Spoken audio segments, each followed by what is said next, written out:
নমস্কার। বাংলা আবারে আপনাদের সবাইকে স্বাগত। এই মুহূর্তে আপনারা দেখছেন বাংলা আবার, এবং আজকে যে বিষয় নিয়ে আমরা কথা বলছি সেটি একটি বিশেষ বিষয়, খুব আবেগের বিষয়। বাঙালির তো বটেই, গোটা দেশের কাছে একটা বড় আবেগ, একটা চ্যালেঞ্জ। আর সেই মানুষটাকে, যে মানুষটার নাম নেতাজি সুভাষচন্দ্র বসু। আমার সঙ্গে রয়েছেন সুদূর আমেরিকা থেকে কাঞ্চন বন্দ্যোপাধ্যায়, বিশিষ্ট লেখক এবং গবেষক। কাঞ্চন দা, নমস্কার আপনাকে। নমস্কার। আচ্ছা, আপনি নিজেও নেতাজি নিয়ে কাজ করেছেন, কাজ করেন, আপনি রিসার্চ করছেন বিভিন্নভাবে, গবেষণামূলক কাজ চলছে আপনার। আপনার সাথে ভারতের দুজন বিশিষ্ট নেতাজি গবেষকের, অনুজ ধরদের সঙ্গে আপনার একটা ব্যক্তিগত সম্পর্ক। আপনি নিজেও খুব আবেগপ্রবণ নেতাজির বিষয়ে, এবং নেতাজি শুধু নয়, ভারতের স্বাধীনতা সংগ্রামে এই আজাদ হিন্দ বাহিনীর যে ভূমিকা, আজকে সেই নিয়ে আপনার সঙ্গে একটু কথা বলবো। সবে গত কয়েকদিন আগেই এই আজাদি বাহিনী নিয়ে গোটা দেশ তৎপর হয়েছিল, গত 2-3 দিন আগে। কাঞ্চনদা, আপনার কাছে আহ, এত কিছু জানার আছে, সেই জায়গা থেকে ভীষণ আহ, মানে এটা ঠিক প্রশ্ন থেকেও বড় ব্যাপার, জানতে ইচ্ছা করে এই আজাদ হিন্দ বাহিনীর যে গঠনের মূল উদ্দেশ্য, যেটা নেতাজি ঠিক করেছিলেন, একটা উদ্দেশ্য তো ছিলই। আহ সেই উদ্দেশ্যটা স্বাধীনতা সংগ্রামের যে ধারা, আমাদের মূল ধারা, যেটা নিয়ে ভারতীয় বিপ্লবীরা লড়াই করতে শুরু করেছিল ভারতে থেকে, আর নেতাজি বাইরে চলে গেলেন, সেখান থেকে একটা ফৌজ তৈরি করলেন, এই ধারার সাথে মিলল কিভাবে? প্রথমেই সবাইকে আহ, আমার নমস্কার এবং ধন্যবাদ জানাই আজকের অনুষ্ঠানে যোগ দেওয়ার জন্য। এবং রামকৃষ্ণ, তোমাকেও ধন্যবাদ। আইএনএ অর্থাৎ Indian National Army, Azad Hind Fauj, এই যে নামেই আমরা জানি, তার পিছনে একটা বড় ইতিহাস রয়েছে। সেটা অনেকেই হয়তো জানেন না। আমরা শুধু জানি আজাদ হিন্দ ফৌজ নেতাজি লিড করছিলেন, এবং সেই নিয়ে তিনি বাইরে থেকে ভারতবর্ষে ব্রিটিশদের আক্রমণ করে ভারতকে স্বাধীনতা করবেন, এরকম একটা ব্যাপার ছিল। এবং তিনি ফেল করেছিলেন। দ্যাট ইজ দ্য পারসেপশন, যে ওনার হলো না। দ্বিতীয় বিশ্বযুদ্ধে জাপান পরাস্ত হলো, ফলে আর সাপ্লাই এলো না, এবং নানা রকমের প্রবলেমের ফলে আহ ওই জিনিসটা সফল হলো না। তো এটা আমাদের কমন পারসেপশন সাধারণ মানুষের কাছে। আর একটা কি পারসেপশন, যে গান্ধীজির অহিংস আন্দোলনই আমাদের স্বাধীনতা নিয়ে এসেছে।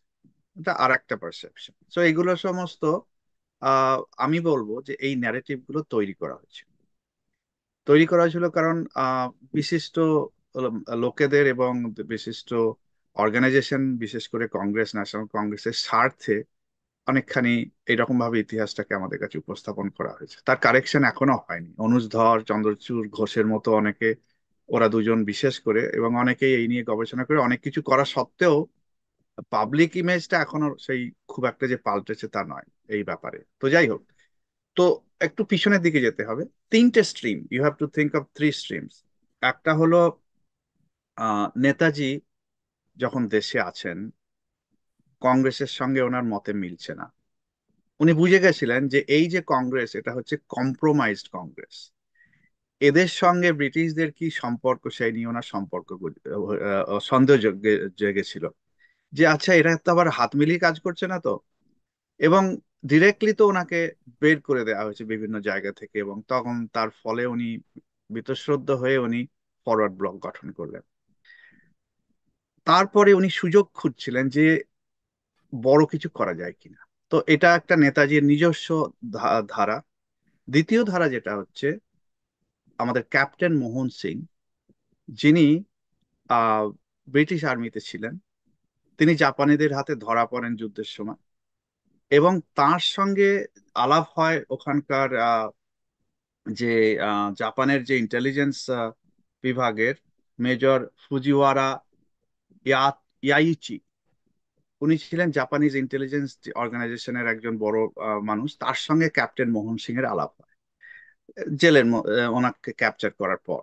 তো যাই হোক, মোহন সিং ভাব ওনাকে, উনি তখন দেখলেন যে যারা ভারতীয়, যারা বংশোদ্ভূত, যারা ব্রিটিশ আর্মিতে রয়েছে, যাদেরকে প্রিজনার ওয়ার্ক করা হয়েছে তাদেরকে নিয়ে কিভাবে আমরা একটা আন্দোলন করতে পারি। তো some credit you have to give to captain Mohan Singh. তারপরে আরেকটা স্ট্রিম এলো 1914-15 নাগাদ। আমাদের রাসবিহারী বসু মহাবিপ্লবী, তিনি ওই হার্ডিঞ্জের উপর বোমা ফেলা টেলা এসব নিয়ে অলমোস্ট ধরা পড়ে গেছিলেন, কিন্তু ছদ্মবেশে উনি জাপান চলে গেলেন 1915 সালে। আরেকটা স্ট্রিম রয়েছে, সেই স্ট্রিমটা হলো হিন্দু মহাসভা এবং সাভারকার। তো এইবার এইগুলোকে সব এক জায়গায় আস্তে আস্তে আনা হোক। প্রথমত সেই স্বামীজি 1901 সালে হেমচন্দ্র ঘোষ ওনাদের বললেন তোরা এবার বোম বানা। ওই যে শুরু হলো ওই যে কাহিনী, ভগিনী নিবেদিতা, তার সঙ্গে সম্পর্ক, আইরিশ রিপাবলিকান আর্মি, মানে ওখানেও বিপ্লবের একটা ব্যাপার রয়েছে। তারপর ভগিনী নিবেদিতা শ্রী অরবিন্দ এবং অন্যান্যদের সঙ্গে কাজ করছেন বিপ্লবীদের সঙ্গে। সেখানে একটা জিনিস দেখা গেল যে এই ছুটকো ছাটকা বোম টম ফেলে খুব একটা সফলতা আসবে না, দু একজনকে মেরে আসবে না, ইউনিটে ম্যাস। তো বাঘা যতীন সেই হিসেবে একটা চেষ্টা করলেন বাইরে থেকে অস্ত্র এনে, এবং আরো কয়েকজন চেষ্টা করেছেন বাইরে থেকে অস্ত্র এনে আন্দোলন, রিভলিউশন চালানো। শ্রী অরবিন্দ তো চলেই গেলেন পন্ডিচেরি। তারপরে আমাদের তিলক চলে গেলেন। তারপরে বিপিন চন্দ্র পাল রিটায়ারমেন্ট নিলেন। আমাদের চিত্তরঞ্জন দাসও অকালে প্রাণ গেলেন। তার ফলে একটা ভ্যাকুয়াম তৈরি হলো, এখানে আর কিছু করা যাবে কিনা। তার মধ্যে আরেকটা প্রবলেম ছিল যে আমাদের ভিতরকার বিশ্বাসঘাতক তৈরি হয়েছিল, তারা সব ধরিয়ে দিচ্ছিল বিপ্লবীদের। তো নেতাজি নিশ্চয়ই ওটা লক্ষ্য করেছেন যে এখানে থেকে আর কিছু হবে না, বাইরে যেতে হবে।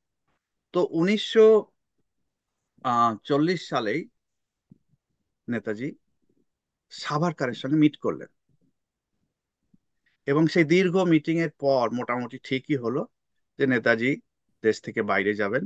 ওখানে রাসবিহারী বসু আছেন জাপানে, তার আগে উনি জার্মানি যাবেন যদি ওখান থেকে কিছু হেল্প পাওয়া যায়, গিয়ে ওখানে করবেন। এই যে পুরো একটা সার্কুলার লিঙ্ক, এটা এইটা আমি ব্যাকগ্রাউন্ডটা দিলাম যে বুঝতে হবে যে কিভাবে আইএনএ তৈরি হবে এবার। আমি কাঞ্চন দা, আমার একটা ছোট্ট প্রশ্ন আছে, মানে এটা একেবারে আমার ব্যক্তিগত প্রশ্ন, মানে এটাতে রাজনৈতিক জায়গা যারা খুঁজবেন তারা ভুল করবেন। আচ্ছা, মানে এটা আমার বারবার আমি দেখি যে নেতাজির কথা যদি আমরা বলি, যারা রাষ্ট্রবাদে বিশ্বাস করি, তারা যদি নেতাজিকে ভালোবাসি, নেতাজির কথাও বলি, তাতে কোন কোন রাজনৈতিক, যারা রাষ্ট্রবাদী রাজনৈতিক ব্যক্তিত্ব, তাদের খুব অস্বস্তি হয়। কিন্তু নেতাজি তো নিজে সাভারকারের সাথে একটা সম্পর্ক রেখে চলেছিলেন। এটাতে হ্যাঁ, সমস্যাটা কোথায়? আমার এটা খুব কষ্ট হয়। হ্যাঁ, সমস্যা নয়, এখানেও একটা ন্যারেটিভ বিল্ডিং এর ব্যাপার আছে। কারণ আহ বীর সাভারকার এত বড় মহান বিপ্লবী এবং ভবিষ্যৎ দ্রষ্টা বলা যায়, তার উপর তো রাগ ছিলই অনেকেরই। এবং তাকে ছোট করার জন্য যে উনি হিন্দু মহাসভা করেছিলেন, কমিউনাল ছিলেন, এই সমস্ত দেখানো উদ্দেশ্য ছিল যে ওই ইতিহাসটাকে হারিয়ে দেওয়া, যে ওনার যে অবদান সেটাকে হারিয়ে দেওয়া। কিন্তু আমরা পরবর্তীকালে দেখছি যে হয়তো নেতাজির সঙ্গে শ্যামাপ্রসাদের একটা সময়ে স্ট্র্যাটেজিক্যালি ওনাদের মতবিরোধ ছিল, এবং স্ট্র্যাটেজিক্যালি ওনারা একে অপরের ক্রিটিসিজম হয়তো করেছেন। কিন্তু ইভেনচুয়ালি নেতাজি, আমার কাছে অনেক ইনফরমেশন আছে, নেতাজি মদনমোহন মালব্য যিনি কি ফাউন্ডার ছিলেন হিন্দু মহাসভা, তার সঙ্গে ঘনিষ্ঠতা ছিল। তারপরে উনি সাভারকারের সঙ্গে মিট করলেন। রাসবিহারী বসু হলেন হিন্দু মহাসভার প্রেসিডেন্ট অফ জাপান। তো এই যে ব্যাপারটা, এটা এখন আমরা জানতে পাচ্ছি, এই গেল 10 বছর মতো এই সময় এই ব্যাপারটা বেরিয়ে আসছে। তো এইবার আহ, এটা রাজনৈতিক অপপ্রচার এবং দূরভিসন্ধি বলা যায়। আমি এবার ফিরে যাই, আরেকটু না বললেই হবে না যে নেতাজিকে জানতে গেলে স্বামীজিকেও একটু বেশি জানতে হবে। কারণ নেতাজি বলেছেন, যদি তাদের কখনো সাক্ষাৎ হয়নি, কিন্তু নেতাজি ভাবশিষ্য ছিলেন এমন ভাবে যে নেতাজি বারবার বলেছেন যে যদি স্বামীজি বেঁচে থাকতেন আমার পায়ের কাছে বসে আমি দেশের সেবা করতাম। তো বিবেকানন্দর যে ভিশন অফ অখণ্ড ভারত এবং ভারত মাতা, সেটা মোটামুটি পাওয়ারটা ট্রান্সফার হয়ে গেছিল নেতাজির মধ্যে। তো যাই হোক, এবার আইএনএর ইতিহাসে প্রথম শুরু হয়েছে 1915 সালে রাসবিহারী জাপান চলে গেলেন। তো সেখানে গিয়ে উনি শুরু করলেন যে যারা হাই লেভেলের জাপানিজ, যারা এমনকি ওখানকার সম্রাট এবং বিভিন্ন ধরনের উচ্চপদস্থ মানুষদের সঙ্গে উনি যোগাযোগ করে ফেললেন, এবং ধীরে ধীরে আহ, উম, একটা প্ল্যাটফর্ম মতো তৈরি করলেন, যেখান থেকে উনি এবার কিছু কাজ করতে পারবেন ভারতের স্বাধীনতার জন্য। তো ওই সময় ক্যাপ্টেন মোহন সিং এর কথা আগেই বলেছি। মোহন সিং তখন ইন্ডিয়া ইন্ডিয়ান ইন্ডিপেন্ডেন্ট লীগ তৈরি করা হলো 1900 বোধহয় 39 সালে, এবং রাসবিহারীকে তার প্রধান করা হলো, রাসবিহারী বসুকে। এবং নেতাজি তো পরে আসছেন, তো ওখানে আইএনএ প্রতিষ্ঠিত হলো, ইন্ডিয়ান ন্যাশনাল আর্মি, মানে প্যারালাল ইন্ডিয়ান ইন্ডিপেন্ডেন্স লীগ একটা পলিটিক্যাল অর্গানাইজেশন, আর আইএনএ হয়ে গেল একটা মিলিটারি অর্গানাইজেশন। এবার ওখান থেকে যুদ্ধ শুরু হবে। তারপরে কিছুদিন পরে ক্যাপ্টেন মোহন সিং এর সঙ্গে জাপানিজদের একটা মতবিরোধ হয়, যে কে অ্যাকচুয়ালি কমান্ডার হবে। তার ফলে মোহন সিংকে গ্রেপ্তার করা হয় এবং আটকে রাখা হয় জেলে। এবার নেতাজি জার্মানি হয়ে, শেষ কাহিনী আমরা সব জানি, সাবমেরিনে করে বিভিন্ন ভাবে গিয়ে শেষ পর্যন্ত জাপানে গিয়ে পৌঁছলেন। তো জাপানে পৌঁছাতেই রাসবিহারী বসু ওনার হাতে আজাদ হিন্দ ফৌজে সমর্পণ করে দিলেন। তো এইবার রাসবিহারীর বয়স হচ্ছিল তখন, উনি আর পেরে উঠছিলেন না। তো উনি এতদিন যা করার করেছেন সবাইকে নিয়ে এবার ছেড়ে দিলেন নেতাজির হাতে, যোগ্য হাতে, মানে সুযোগ্য হাতে, যোগ্য বললেও কম হবে। তো এইভাবে আইএন এর ইন্ডিয়ান ন্যাশনাল আর্মির ফরমেশন হলো। তো তারপরে আম, আহ, আহ, তোমার কি প্রশ্ন ছিল সেটা আমি ভুলে গেলাম। হ্যাঁ, এটা হচ্ছে যে এই যে স্বাধীনতা সংগ্রামের ধারায় কিভাবে যুক্ত হচ্ছে আহ, হ্যাঁ, এই আজাদিন বাহিনী। আচ্ছা। এদিকে বাংলায় তো তখন আই মিন ভারতের ভূমিতে বড় কোনো আন্দোলন আর সেরকম অ্যাকচুয়ালি দেখা যাচ্ছে না। সেই 42-এ কুইট ইন্ডিয়া হলো, সেটা হয়েই আবার ফুস করে নেমে গেল। তো ওই সময় আর বড় আন্দোলনের কিছু হচ্ছে না, বিভিন্ন কংগ্রেসের বড় বড় নেতাদের সব জেলে ভরা আছে। তো এই 40 সালের এই সময়, 1940, 41, 42, এই সময় ব্যাংকক কনফারেন্স হলো 1942 সালে। সেখানে রাসবিহারী বসু কনভিন করলেন, ইন্ডিয়ান ইন্ডিপেন্ডেন্স লীগ তৈরি হলো। উনি হয়ে গেলেন supreme adviser and political head. আর আর মোহন সিংকে কমান্ডার ইন চিফ করা হলো আইএন এর।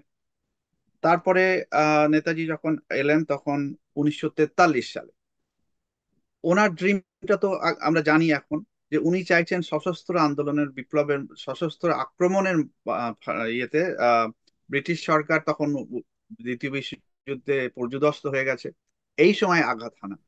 সেই সময় গান্ধীজি কি স্ট্যান্ড নেন, না না না, এই সময় ওকে আঘাত হেন না, এটা খারাপ হবে। তো এর থেকে বোঝা যায় যে দেয়ার ওয়াজ এন আন্ডারস্ট্যান্ডিং। তো নেতাজি বললেন না, আঘাতই হান। এমনকি একটা, যেখানে একটা এটার কন্ট্রোভার্সি আছে, আমি একটা মাত্র সোর্স পেয়েছি। নেতাজি আম, ওখান থেকে রেডিও বার্তায় বার্তা দিলেন। আহ, বার্তা অনেকগুলো উনি বার্তা দিয়েছেন, অনেকবারই রেডিও অ্যাড্রেস করছেন। একটাতে উনি বলছেন এই মহাত্মা দেশ জাতের জনক কথাটা নাকি ইউজ করেছেন। তো অ্যাকচুয়ালি আমার ইন্টারপ্রিটেশন, প্রথমত ওটার অ্যাকচুয়াল সোর্স পাওয়া খুব কঠিন, বাট যদি হয়েই থাকে, উনি যদি বলেই থাকেন, উনি বোধহয় ওনাকে একটু মরাল প্রেসার দেওয়ার জন্য এটা করেছেন। আপনি তো বাপু, আমাদের সবার বয়োজ্যেষ্ঠ, এইভাবে উনি বলেছেন। উনি, আমার মনে হয় না উনি বলেছিলেন আপনি জাতির জাতির জনক। ফাদার অফ দ্য নেশন এই কথাটা ইউজ করেছিলেন, being a father of the nation, মানে বাপু কথাটা তখন খুব বাপু মানেই বাড়ির যে হেড, এরকম। তো ঠিক গান্ধীজি সেরকম তো একটা স্ট্যাচার ছিল। ওনাকে বলছেন যে আপনি, আমার মতের সঙ্গে না মিল হতে পারে, কিন্তু আমরা এবার যুদ্ধে নেমেছি, আমাদের আশীর্বাদ করুন। ঠিক এটা একটা এটা একটা স্ট্র্যাটেজি ছিল ওনার, যে ঠিক। এইভাবে ভারতের জনগণকে, গান্ধীজিকে ছোট না করে ভারতের জনগণকে যাতে আমরা সাপোর্ট পাই যখন আমরা বর্ডারে পৌঁছবো, এরকম একটা ব্যাপার হয়েছিল। না, তো এটা যাই তো হোক। এটা তো কাঞ্চনদা, এটা তো আমাদের মহাভারতের সময় থেকে অর্জুনও নিজে নেমে গিয়ে একেবারে আহ, তার তাতকে প্রণাম করে, আহ, ভীষ্মকে, পিতামহ ভীষ্মকে প্রণাম করে বলেছিলেন যে আমি যুদ্ধে নামছি, আমাকে আশীর্বাদ করুন। আশীর্বাদ মানে করো, হ্যাঁ। এটা তো আমাদের রক্তে রয়েছে, এই হ্যাঁ, সম্মান আমাদের দেওয়াটা। ঐতিহ্য, আমাদের ঐতিহ্য এটা। ঠিক। তো যাই হোক, কিন্তু আমি মানি না যে ভারতবর্ষের কোনো পিতা বা মাতৃ দরকার। এটা পরে জওহরলাল নেহেরু এটাকে মোটামুটি এটা দিয়েছেন আমাদের মাথায় যে জাতির জনক। অ্যাকচুয়ালি অনেকেই হয়তো জানেন না, ভারতের সংবিধান অনুযায়ী কোনো জাতির পিতা থাকতে পারে না, কোনো না, পারে নিয়ম না। নেই, আইন না। নেই। তো সুতরাং এটাকে চালিয়ে দেওয়া হয়েছে, এটাও একটা ন্যারেটিভ বিল্ডিং এর part of the narrative building. তো হ্যাঁ, মানে আরেকটা তথ্য একটু তুলে ধরি দাদা, এটা আমার বলতে খুব ইচ্ছা করছে। কংগ্রেসকে নিয়ে বিবেকানন্দের বিশেষ কিছু মতামত বিভিন্নভাবে ব্যক্ত হয়েছে, এবং স্বামীজি নিজেও বলেছেন কংগ্রেসের যে পরিচালন পদ্ধতি তাই নিয়ে বেশ উষ্মা প্রকাশ করেছিলেন স্বামী বিবেকানন্দ, এবং সেই তথ্য যে নেতাজির কাছেও গেছে এটা খুব স্বাভাবিক ছিল। হ্যাঁ, হ্যাঁ, না এটা তো বেশ কয়েকবারই স্বামীজি বলেছেন, যেভাবে ওনার সঙ্গে দাদাভাই নওরোজিরও দেখা হয়েছিল ঠিক। না স্বামীজির সঙ্গে। তো যাই হোক, ওটা তো আরেকটা ইতিহাস। এবং একটা একটা থিওরি রয়েছে যে এটা নাকি ব্রিটিশই কন্ট্রোল করতো শুরুতে কংগ্রেস পার্টিকে। এবং আরেকটা থিওরি আছে 48 পর্যন্ত ব্রিটিশই কন্ট্রোল করেছে কংগ্রেস পার্টিকে, এরকমও তত্ত্ব আছে। যাই হোক, ওই বিতর্কের মধ্যে যাচ্ছি না। তো এবার আইএনএ যে ফরমেশন হয়েছিল এবং তারা যে আহ, যুদ্ধে নামলেন, তো প্রথমত এরা বেশিরভাগই যারা যুদ্ধবন্দী ছিলেন, আহ, তারা যুদ্ধে মোটামুটি পারদর্শী ছিলেন, মানে রেজিমেন্টেশন ছিল, বন্দুক চালাতে জানতেন, এই সমস্ত জানতেন। কিন্তু যেটা আর একটা দিক, যেটা নেতাজিকে এটা এবং রাসবিহারী বোসকে যে ক্রেডিটটা দিতে হবে, যে সাধারণ মানুষ কিভাবে নেতাজির আহ্বানে এগিয়ে এসেছিল। মহিলারা তাদের সমস্ত অলংকার খুলে দিচ্ছে যে হ্যাঁ, আমরা আছি তোমার সঙ্গে। বিভিন্ন মানুষ ভলেন্টিয়ার করছে, 13-14 বছরের ছেলেমেয়েরা জয়েন করছে ভলেন্টিয়ার হিসেবে। এই যে ঝাঁসি রানী বাহিনী, এটাতে আসছি পরে, এখানেও দেখা যাচ্ছে যে ইয়াং মেয়েরা এগিয়ে আসছে নেতাজির ডাকে। এটা একটা, আমি তো বিদেশে থাকি, আমি আমি ভাবার চেষ্টা করি যে কতখানি ম্যাগনেটিক পাওয়ার থাকলে তবেই মানুষ এইভাবে সমর্পণ করে। এবং সে দূরে আছে, সে এই নয় যে ভারতের মাটিতে আছে। তারা যারা ভারতীয়, যারা বংশোদ্ভূত মালয়েশিয়া, এই সমস্ত জায়গায়, তারা স্বতঃস্ফূর্তভাবে জয়েন করছে। এই তো, এটা অভূতপূর্ব একটা নেতৃত্বের ক্ষমতা যেটা নেতাজির ছিল। এবং আইএনএর প্রতিষ্ঠা এবং নেতাজি ডাকছেন, এই এই বার্তা যখন মানে ভারতের মেয়েরা পেয়েছিল, তখন তারা মানে পাগল হয়ে গিয়েছিল যে নেতাজির বাহিনীতে যোগ দিতে হবে। এবং এক্স্যাক্টলি। তারা যেন মনে করেছিল যে একটা রেভলিউশন তৈরি হচ্ছে, মানে একটা নতুন রাইট। নতুন একটা যেন আন্দোলনের ডাক তারা ফিল করেছিল। আর এই আন্দোলনের এক্স্যাক্টলি। ডাক ফিল না করলে তারা এইভাবে ছুটে যেত না জাটিঙ্গা পাখির মতো। রাইট। যে কথাটা আমরা বলছিলাম যে দাদা আপনিও বলছিলেন যে আমাদের হাজার হাজার বছরের ইতিহাসে ভারতীয় নারীরা বারবার হাতে অস্ত্র তুলে নিয়েছেন, এবং ভারতীয় নারীরা যে কোনো ভাবে তার সংসারকে, তার পরিবারকে, তার দেশকে রক্ষার কাজ কিন্তু এর আগেও করেছেন। সেটা রাজস্থানের নারীরা করেছেন, মানে রাজপুত নারীরা করেছেন। এটা তো আমাদের ভারতের ইতিহাস ছিল, সেটা সেটা বোধহয় হ্যাঁ, নেতাজি বুঝতে পেরেছিলেন, এবং সেখানে একটা বড় প্রভাব পড়েছিল স্বামীজির যে আহ, নারীদের নিয়ে যে উক্তি বারবার, যে দেশের স্বাধীনতায় নারীদেরকেও দরকার, নারী শক্তির উন্মেষ ঘটানো দরকার। হ্যাঁ। তো এটা আমাদের কাছে এখন, আমরা যে ভারতবর্ষে বা যে বঙ্গে বাস করি, যেখানে প্রতিনিয়ত মহিলাদের উপর অত্যাচার হচ্ছে, ধর্ষণ হচ্ছে, এখানে ভাবতেই অবাক লাগে যে আমাদের ক্যাপ্টেন লক্ষ্মী সাইগালের নেতৃত্বাধীন যে ঝাঁসির বাহিনী, রেজিমেন্ট তৈরি করা হয়েছিল ঝাঁসি রানীর নামে, সেখানে 1,000-এর উপর, 1,000 থেকে আমার মনে হয় সংখ্যাটা আরো বেশি হবে, 1,500 নারী, তারা একদম কমব্যাট সম্মুখীন যুদ্ধে অবতীর্ণ হয়েছিলেন, এবং তাদেরকে ট্রেনিংও দিয়েছিলেন নেতাজি তার নেতৃত্বে। তো এটা একটা, মানে শুনে বিশ্বাস করা যায় না। এবং এবং সব থেকে বড় ব্যাপার, রামকৃষ্ণ, পৃথিবীর ইতিহাসে কখনো কোনো ওমেন রেজিমেন্ট ছিল না। এই প্রথম পৃথিবীর ইতিহাসে একটা রেজিমেন্ট তৈরি করা হয়েছে নারীদের নামে। এখনকার যদি ইতিহাস দেখো, আমেরিকায় বলো বা ইভেন ভারতেও তাই, মহিলাদের কমব্যাটে পাঠানোর ব্যাপারটাই রিসেন্ট, ভেরি রিসেন্ট। এয়ারফোর্সে পাইলট বা যুদ্ধ, একদম সামনাসামনি যুদ্ধ, একটা পুরো নেভির একটা জাহাজের ভার মহিলাদের উপর, এগুলো খুব রিসেন্ট। তো এই একটা ঐতিহাসিক ব্যাপার যেটা নেতাজি করেছিলেন, ঝাঁসির রানী রেজিমেন্ট, তার আমরা ফল, তার থেকে আমরা শিক্ষা নিতে পারিনি দুর্ভাগ্যক্রমে। একটা অন্য প্রশ্ন করতে চাইছি যে ভারতীয় যে লড়াই, মানে ভারতীয়রা যে লড়াই লড়তে শুরু করেছিলেন, সেখানে ঠিক সেই সময় যখন নেতাজি এত বড় একটা জায়গা তৈরি করেছেন, তাদের নিয়ে লড়াইয়ে নামছেন, যুদ্ধ ঘোষণা করছেন, সেই সময় মানে দ্বিতীয় বিশ্বযুদ্ধের একটা আবহাওয়া তৈরি হচ্ছে।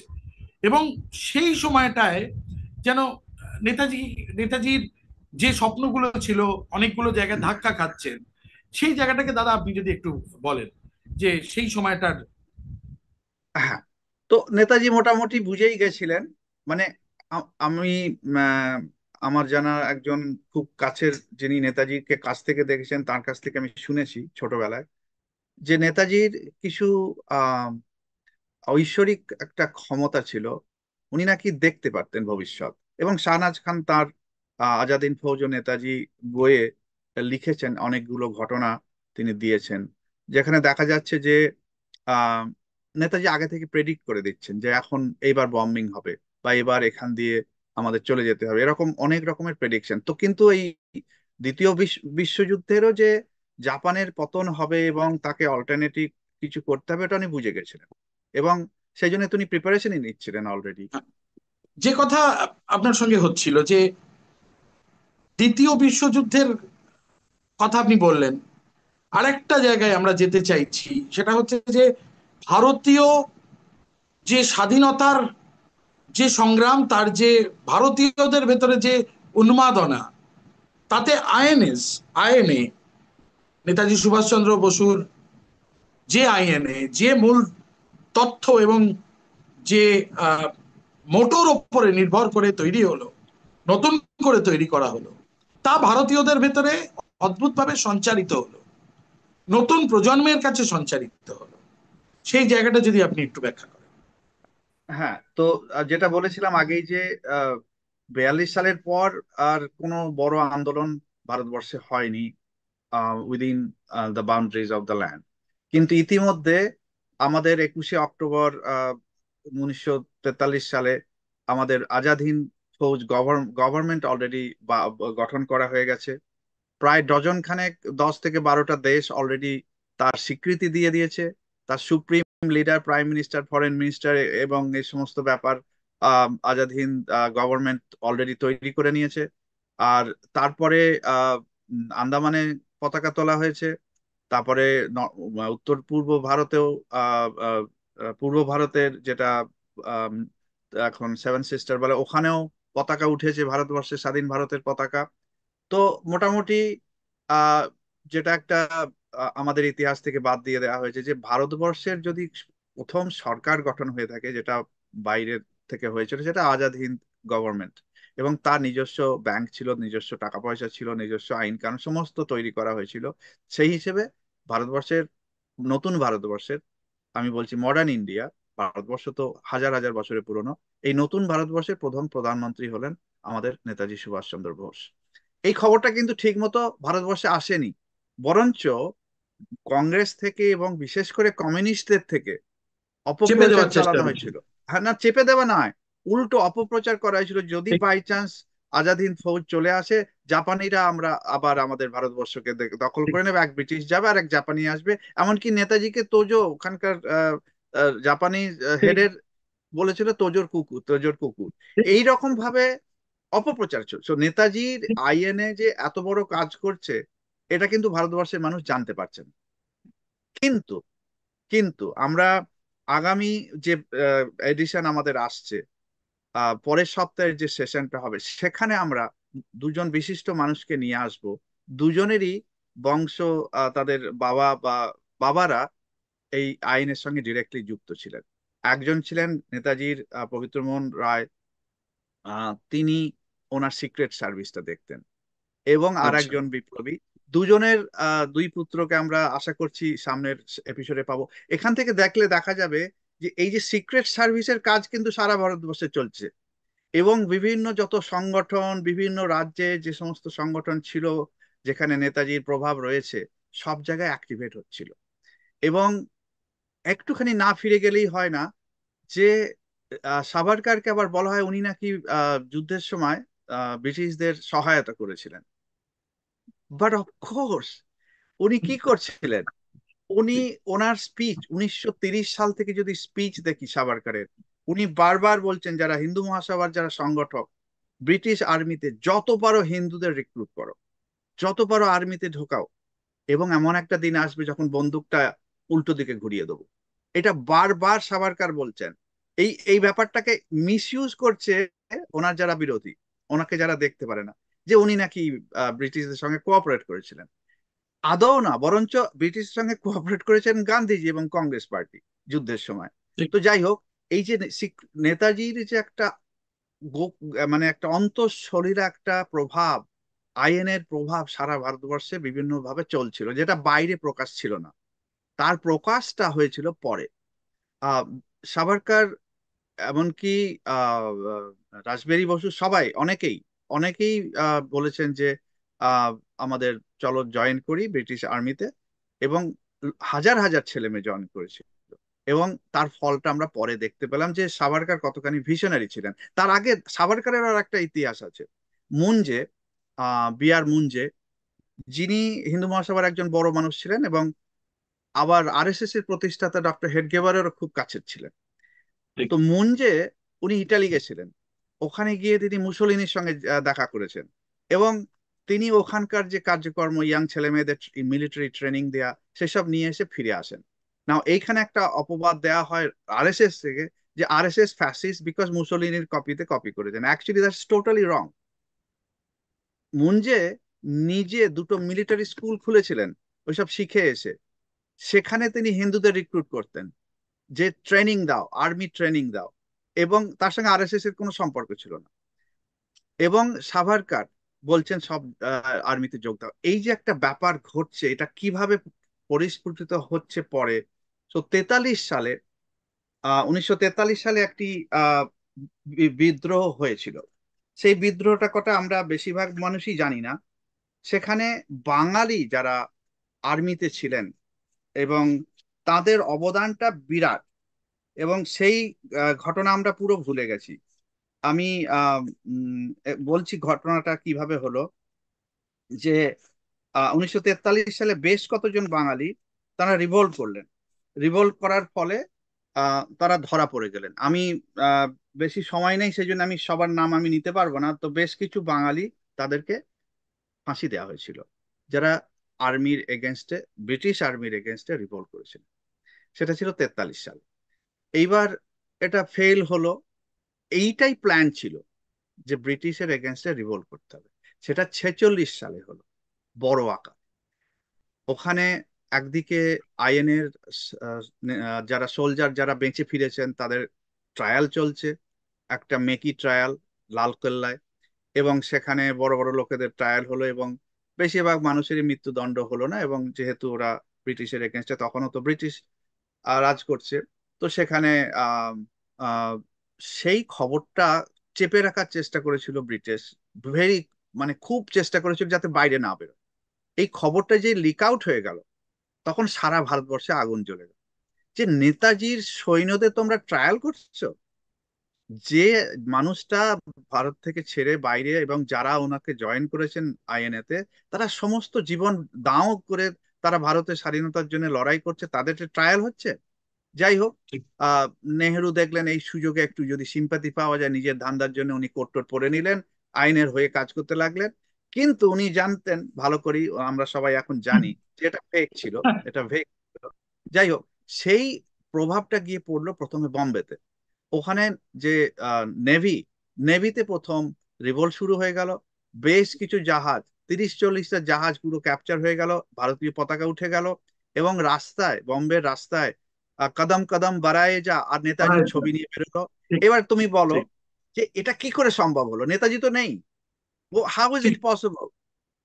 এবং তো এই যে দিল্লি চলো, এই যে দিল্লি চলো আওয়াজটা, এইটা একটা বিরাট বড় মন্ত্রের মতন বোধহয় কাজ করলো সেই এক্স্যাক্টলি, সময়। এক্স্যাক্টলি। সো ওই যে দিল্লি চলো চলো দিল্লি, সেটা আনফর্চুনেটলি সেই দিল্লি চলোটা লাল কেলার ট্রায়ালে পরিণত হয়েছিল। এবং ঠিক ঠিক। তার আগে আর একটা ইতিহাস আমরা সবাই ভুলে গেছি, খুবই দুঃখের যে ইতিহাস, খুবই অত্যাচারের ইতিহাস। আজাদ হিন্দ ফৌজের যাদেরকে প্রিজনার অফ ওয়ার করে ব্রিটিশ নিয়ে বিভিন্ন জায়গায় রেখেছিল বন্দি করে, প্রথমত তো অনেকেই না খেয়ে মারা গেছিলেন ওই জঙ্গলে, বর্মা এবং ওই অঞ্চলে। স্টারভেশনে ভুগছিলেন। হ্যাঁ, ঠিক। এবং অসুখ বিসুখ নানা রকম ভাবে বহু মানুষ মারা গেছিলেন, বহু সৈনিক। কিন্তু যারা বেঁচে ছিলেন তাদেরকে নিয়ে এসে আহ বাংলাদেশের, বর্তমান বাংলাদেশের কিছু জায়গায় এবং আমাদের পশ্চিমবঙ্গের ব্যারাকপুরে তাদের হাজার হাজারকে নিয়ে আসা হয়েছিল। কিন্তু আমরা অনেকেই জানি না যে ট্রায়ালে এত দূর নিয়ে যাব, লোক জানাজানি হবে, আবার এত খরচ খরচা টানাটানি, তাদেরকে গুলি করে মেরে ফেলা হয়েছিল। মেরে দাও। এর ঠিক এর থেকে বড় যুদ্ধাপরাধ আর কোনো হতে পারে না। তো এর জন্য ঠিক। কখনো পরবর্তী সরকার আজ অব্দি, আজকের সরকারও ক্ষমা কখনো চাইনি। এইটা নিয়ে ক্ষমা ছেড়ে দাও, এর বিচার হওয়া উচিত ছিল। এর বিচার একদম তাই। হওয়া উচিত ছিল যে সৈনিক যুদ্ধবন্দীদের তাদের ব্যারাকে রেখে মানে মেরে ফেলা, এটা ইতিহাসে খুব কম আছে। আর ব্রিটিশদের আমরা সভ্য বলে বিরল। মনে প্রচার করি। ঠিক। যাই হোক, তো যখন নৌবিদ্রোহ 46 সালে হয়ে গেল, তারপরে আর্মিতে, এয়ারফোর্সে, সব জায়গায় বিভিন্ন জায়গায় ভারতবর্ষে হতে লাগলো। তখনকার দিনের যদি যারা ব্রিটিশ গভর্নমেন্টের হেড ছিলেন, তাদের ডায়েরি, আমার বইয়ে এটা লেখা আছে, অ্যাকচুয়াল ডায়েরি উদ্ধৃতি দিয়ে দেখছি, ও লন্ডনে পাঠানো হচ্ছে যে যে অবস্থা এখন, আর আমরা এখানে শাসন করতে পারবো না, ঠিক। এখান থেকে ছেড়ে চলে যেতে হবে, তার থেকে একটা কম্প্রোমাইজ করে ছেড়ে চলে যাওয়াই ভালো। তো ওরা স্বাধীনতা কিন্তু দিয়েই দিচ্ছিল অনেক আগেই, 46 47 সালেই অলমোস্ট হয়ে গেছে, 46 সালেই হয়ে ঠিক গেছিল। ঠিক। কিন্তু সেখানে আবার এই নেহেরু জিন্না আমি এনাদের দাদা সমস্ত। এখানে আসছি, সেখানে আমি আপনার কাছে একটা দুটো বড় প্রশ্ন রাখবো। তার কারণ আমার দেশের আবেগ আমার মধ্যে জড়িয়ে রয়েছে। আমার দেশকে ভাগ করার চক্রান্ত 1943 থেকে শুরু হচ্ছে, এবং সেখানে 1946-এর নৌ বিদ্রোহের ঠিক পর পর দেখা যাচ্ছে মাউন্ট ব্যাটেন এবং জওহরলাল নেহরুর একটা অদ্ভুত আঁতাত তৈরি হচ্ছে। এবং অদ্ভুতভাবে সেখানে বাপুজি, তিনি প্রশ্রয়ের একটা রাজনীতি করছেন। বলতে আজকে লজ্জা নেই, আমি একজন জার্নালিস্ট হয়ে বলছি, বলতে লজ্জা নেই, সেই সময় একটা অদ্ভুত প্রচ্ছন্ন একটা প্রশ্রয়ের রাজনীতি করলেন বাপু। দাদা সেই সময় আপনি বলুন যে এটা আমাদের ভারতীয়দের কাছে, নতুন জীবনের কাছে একটা বিরাট আঘাত। কি বলবেন আপনি এটাকে? আমি পুরো দায়িত্বটা বাপুর উপর আমি দেবো না, গান্ধীজির উপর দেবো না। কারণ গান্ধীজি পাবলিকলি বলেছেন যদি দেশ ভাগ হয় আমার মৃত শরীরের উপর হবে, সেটা একটা ব্যাপার ছিল, তার মধ্যে খানিকটা সত্যতা ছিল, পুরো সত্য না থাকলেও। কিন্তু আমি একটু ফিরে যাব পিছনে, আর একটু সময় কম, তাও বলে নিচ্ছি। আমি আমার বইতে ডিটেলস লেখা আছে, যে সভ্যতার মন্বন্তর বা ক্রাশ অফ সিভিলাইজেশনে এর পুরো ডিটেলস আমি দিয়েছি রেফারেন্স দিয়ে। যে এই যে ভারতবর্ষকে তো বেশি দিন রাখতে পারবো না, এটা ব্রিটিশরা বুঝেই গেছিল। যেদিন থেকে স্বামীজি ফিরে গেছেন দেশে 1901 সাল থেকেই ওরা বুঝে গেছে যে এদেরকে আর রাখা যাবে না বেশি দিন, ধরে রাখা যাবে না।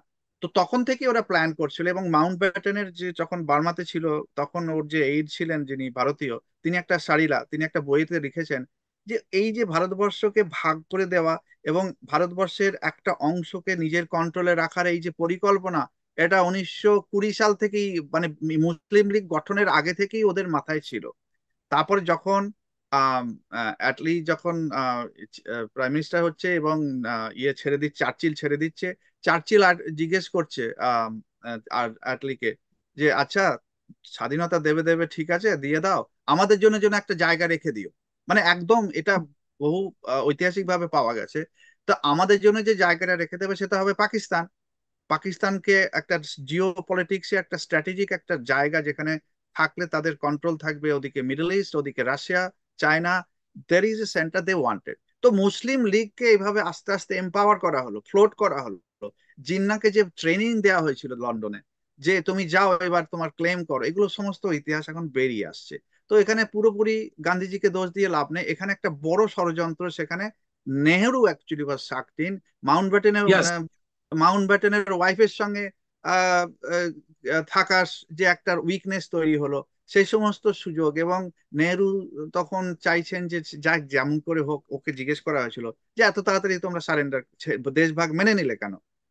বলেছিল যে আমরা সব বয়স হয়ে যাচ্ছে, আর কতদিন এইভাবে চালাবো। কিন্তু যে কজন বড় নেতা কংগ্রেসের, আমাদের নেতাজি ছাড়া বা অন্যান্য বিপ্লবী যারা, কজন জেলে ছিলেন, এবং যে জেলে ছিলেন সেই জেলের লাক্সারি কি ছিল? গান্ধীজিকে আগা খান প্রাসাদে রাখা হয়েছিল, সে তো লাক্সারিয়াস প্যালেস। একে কেউ ঠিক। জেল বলে?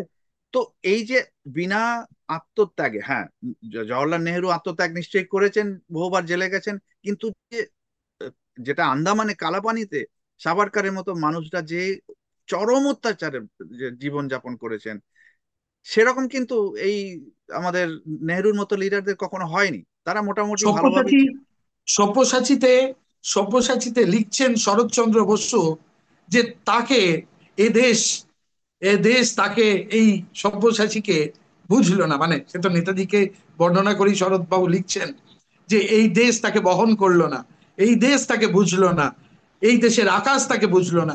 এর থেকে বড় আর কি হতে পারে? জওহরলাল নেহরু নিঃসন্দেহে একজন বিপ্লবী মানুষ ছিলেন, খুব করেছেন দেশের জন্য, কিন্তু করার পাশাপাশি তিনি দেশের প্রতি বোধহয় বেশ কিছু আহ, ভুল সিদ্ধান্ত নিয়েছেন। এটা তো আজকের দিনের তরুণ প্রজন্ম, আমরা এটা বলতে আমাদের দ্বিধা নেই কোথাও। না না, সব ভুল সিদ্ধান্তের সেগুলো তো আমরা বুঝছি সবই। সব থেকে বড় চ্যালেঞ্জ ছিল, উনি বলেছিলেন নেতাজি যদি আজকে ফিরে আসেন, ওনার ভয় ছিল নেতাজি বেঁচে আছেন হয়তো কোথাও, ওনার এই ভয়টা ছিল, নেতাজি যদি ফিরে আসেন তাহলে আমি খোলা অসিনি ওনার সঙ্গে যুদ্ধ করব। This was he statement. What do you expect? সেই নেতাজিকে তো হারিয়ে তো আমরা ফেলবই। তো এখনো পর্যন্ত বিশেষ করে বাংলায় এই শ্রেণীর মানুষের খুব প্রচলন আছে, যারা এখনো পর্যন্ত এটা চালিয়ে যাচ্ছেন। আমি নাম নিচ্ছি না, বেশ নাম করা এমপি এবং নেতা সমস্ত আছেন যারা এই সমস্ত ভুল তথ্য এখনো পর্যন্ত চালিয়ে যাচ্ছেন, এবং কার হয়ে করছেন অনলি ভগবান জানেন। আমি শেষ প্রশ্ন করব আপনাকে, আজকে সময় নেই দাদা। আপনার কাছে একটা একদম অন্য রকমের প্রশ্ন, সেটা হচ্ছে যে আমাদের দেশের প্রথম যুগনায়ক স্বামী বিবেকানন্দ, তিনি দেশে তার সম্মান পেলেন না, বিদেশে তাকে যেতে হলো, এবং বাংলা তাকে সম্মান দিল না। সেই ধাক্কা আজও আমরা জানি, আমাদের কষ্টে সে সে লেখা আছে সে গল্প। আজকে নেতাজি তাকে সারাটা জীবন ভর তাকে আত্মত্যাগের মধ্যে দিয়ে দেশকে স্বাধীনতার স্বপ্নে সারা পৃথিবী তিনি ঘুরে বেড়ালেন, একটা নতুন স্বপ্ন দেখলেন ভারতকে স্বাধীন করবার। এই দুজন মানুষকেই আমাদের দেশ বহন করতে পারলো না। এটা কি আমাদের এটা কি আমাদের ভবিতব্য? আগামী দিনে ভুলভাল ন্যারেটিভস গুলোই কি এখনকার প্রজন্মেরও যারা নেতা নেত্রীরা রয়েছেন তারা আজও তাই বহন করবেন? তাই সেই ন্যারেটিভসকে বয়ে বেড়াতে হবে আমাদের? এই প্রশ্নটা আমাদেরকে ভীষণ কষ্ট দিচ্ছে। কি বলবেন আপনি? হ্যাঁ, তো বিদেশে গিয়ে যখন আমাদের তো নীরজ চৌধুরী বলেই গেছেন আত্মঘাতী বাঙালি, বিশেষ করে আমরা যখন বাংলার ব্যাপারে আছি, আত্মঘাতী বাঙালি এমনই তো, মানে খুবই সত্যি, একদম খাঁটি সত্যি কথা উনি বলে গেছেন যে স্বামীজি আসার পর, স্বামীজির মৃত্যুর সময় কলকাতার মাত্র গুটি কয়েক লোক গেছিল ওনার শ্মশানের দাহের সময়। আমরা জানি সেসব। রবীন্দ্রনাথকেও কলকাতা থেকে পালাতে হয়েছিল, আমরা সেটা ঠিক। জানি। নেতাজিরও তাই হয়েছিল। তো এই বাঙালি জাতির দুটো দিক আছে। একটা যেমন বাঙালি, বাংলা মা যেমন জন্ম দিয়েছেন এইরকম বড় মানুষদের, সেরকম অ্যাভারেজ বাঙালি কিন্তু তাদের সঙ্গে বিট্রে করেছেন এবং করে যাচ্ছেন এখনো। তাদের যে পবিত্র স্মৃতি, তাদের যে অবদান, তার প্রতি আমরা এখনো বিট্রে করে চলেছি, এবং প্রত্যেকটা বাঙালি সেটা জানে। কিন্তু এত বড় আত্মঘাতী এবং স্বার্থপর আহ পরতা আমাদের মধ্যে ঢুকে গেছে যে কালকের কথা আমরা ভাবি না, শুধু আজকে দুটো 2000 টাকা পেয়ে গেলে আমরা সমস্ত ভুলে যাই। তো এটা হচ্ছে ট্র্যাজেডি। কিন্তু আমাদের যেটা পজিটিভ সাইড, এখন বেশ কিছু মানুষ উঠে পড়ে লেগেছেন যারা ইতিহাসকে বের করে দিচ্ছেন এবং ইতিহাসকে আমাদের সামনে তুলে ধরছেন। হয়তো পাঠ্যপুস্তকে হতে এখনো সময় লাগবে, কিন্তু বেরিয়ে আসছে। আমি যে দুজনের নাম তুমি আগেই বললে, চন্দ্রচূড় ঘোষ এবং অনুজ ধর, ওরা নেতাজির উপর আজকে বহু বছর ধরে বিস্তর গবেষণা কাজ করে বহু করছেন। নতুন তথ্য বেরিয়ে এসছে। এবং নেতাজি যে প্লেন ক্র্যাশে মারা যাননি এবং তারপরেও উনি বেঁচে ছিলেন, এবং তার কার্যকলাপ নিয়ে এরা অনেক গবেষণা করেছে, এবং আমি ব্যক্তিগতভাবেও অনেক কানেক্ট রিসার্চ করে পেয়েছি যে নেতাজি ক্র্যাশে মারা যাননি। সেটা জানতেন, সেটা গান্ধীজিও জানতেন, সেটা নেহরুও জানতেন। জেনে শুনে এই সমস্ত বিভিন্ন রকমের ব্যবহার হয়েছে। নেতাজি থাকলে হয়তো ভারত ভাগ হতো না, এটা অনেকেই মনে করেন, এবং অখণ্ড ভারতই থাকতো, যেটা শ্রী অরবিন্দের স্বপ্ন। উনি তো এখন একটু যে বর্তমান যে লিডারশিপ দিল্লিতে, তার থেকে বোঝা যাচ্ছে যে নেতাজির উপর যথেষ্ট সম্মান দেয়া হচ্ছে। এবং আশা করছি যে এই নেতাজির যে ভাবধারা, ভাবাদর্শ, সেটা ভারতবর্ষের ইয়াং জেনারেশনের মধ্যে কিছু কিছু জায়গায় ফিরে আসছে, এবং একটা নতুন প্রজন্মের মানুষ, একটা শ্রেণীর মানুষ চরম স্বার্থপর, তারা শুধু একটা ভালো চাকরি, গাড়ি বাড়ি নিয়ে ব্যস্ত থাকবে, এবং তাদের এই সমস্ত কনসার্ন নেই। কিন্তু একটা শ্রেণীর মানুষ, ছোট সংখ্যায় হলেও, যারা জাগছেন, তাদের মধ্যে সঙ্গে আমরা আছি, তাদেরকে আমরা সাপোর্ট করব, এবং আহ ইতিহাস নতুন ভাবে রচিত হবে। আমার দৃঢ় বিশ্বাস আগামী 10 বছরের মধ্যে আমাদের ইতিহাস নতুন ভাবে রচিত হবে। আমরা শেষ করবো আজকের অনুষ্ঠান শুধু একটা কথা বলে শেষ করব। রেখেছো বাঙালি করে মানুষ করনি, এই শব্দটা বলতে গেলে হয়তো একটু বুক কাঁপবে, কিন্তু একথাও ঠিক যে বাঙালি হওয়ার যে যে মেরুদণ্ডটা স্বামীজি নেতাজি দেখিয়ে দিয়ে গেছেন, গড়ে দিয়ে গেছেন, আজকের প্রজন্ম যদি আরো একবার সেই মেরুদণ্ডটার খোঁজ করেন, আরেকবার যদি নিজেদেরকে আয়নার সামনে দাঁড় করিয়ে বলেন অহম ব্রহ্মাস্মি, আমার ভেতরেই সেই ব্রহ্ম রয়েছে, তাহলে বোধহয় বাংলা আরো একবার ঘুরে দাঁড়াতে পারে। বাংলা আবারের এই অনুষ্ঠানে এটা দিয়েই শেষ করব। রেখেছো বাঙালি করে মানুষ করনি, এটা নয়, আমাদের মানুষ করো মা, মানুষ করো। ধন্যবাদ, নমস্কার।